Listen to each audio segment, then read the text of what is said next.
तो चलिए आज हम एक ऐसी जबरदस्त वित्तीय रणनीति को समझते हैं जिसका इस्तेमाल दुनिया के सबसे अमीर लोग अपनी दौलत को बढ़ाने और हां, टैक्स बचाने के लिए करते हैं।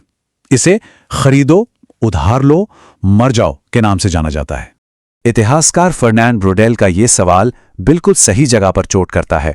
ये हमें याद दिलाता है कि बहुत ज्यादा दौलत का कुछ ही लोगों के हाथों में होना कोई नई बात नहीं है। ये हमेशा से ऐसा ही रहा है। ये पूरी रणनीति बस इन 3 शब्दों में सिमट जाती है। सुनने में शायद थोड़ा अजीब लगे, है ना, पर यह बहुत असरदार है। चलिए इसे एक एक करके समझते हैं कि आखिर ये काम कैसे करता है।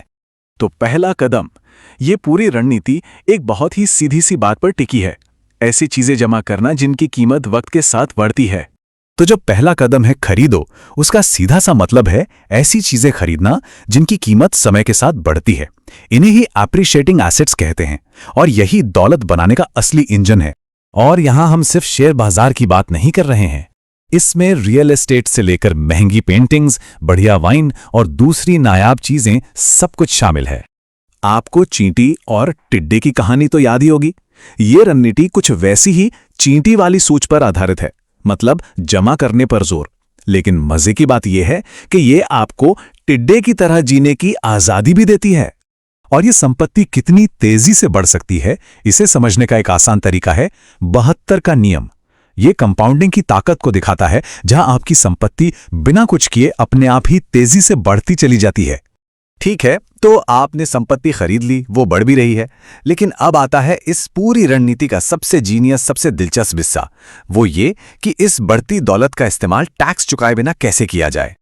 यहां सारा खेल संपत्ति को बेचने की बजाय उसके बदले उधार लेने का है। अब आप सोचेंगे उधार, लेकिन यही तो कमाल है।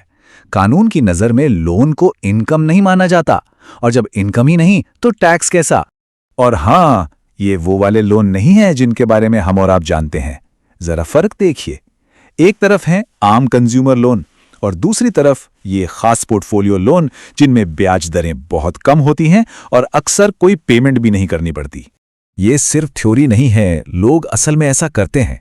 जैसे एक पॉपुलर इन्वेस्टमेंट फोरम पर एक यूजर ने अपना अनुभव बताया कि वो कैसे अपने पोर्टफोलियो पर बिना किसी झंझट के उधार लेते हैं।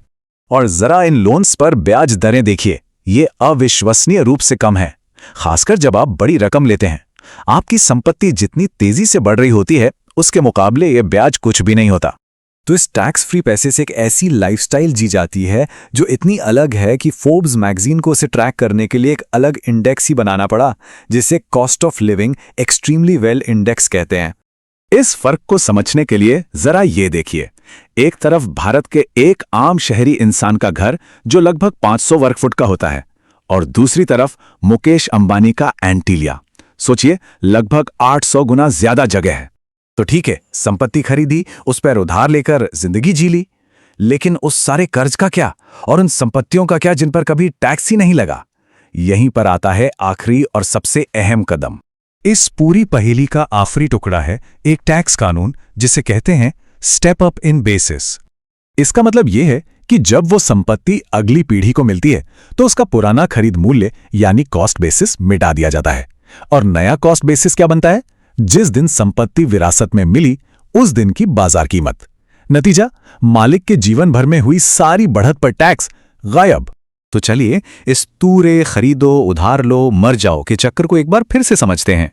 आप ऐसी संपत्ति खरीदते हैं जिसकी कीमत बढ़ती है, फिर आप उस संपत्ति पर टैक्स फ्री कैश के लिए उधार लेते हैं, और अंत में जब आप वो संपत्ति अपने वारिसों को देते हैं तो स्टेप अप नियम की वजह से दशकों में हुई सारी कमाई पर लगने वाला टैक्स लगभग शून्य हो जाता है।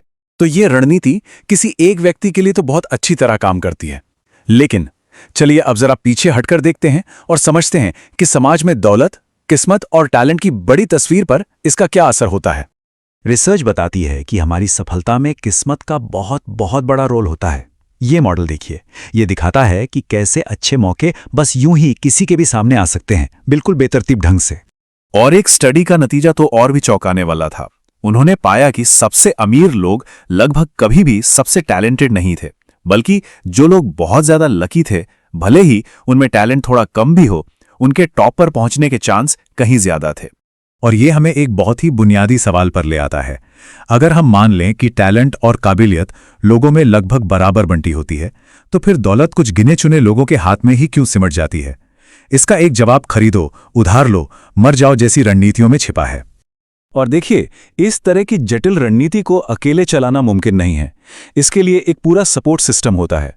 बेहद अमीर लोगों के लिए इसे फैमिली ऑफिस कहते हैं। ये प्राइवेट फर्म्स होती हैं जिनका एकमात्र काम एक ही परिवार की दौलत को मैनेज करना और बढ़ाना होता है। तो ये सब हमें एक आखिरी सवाल पर लाके छोड़ देता है।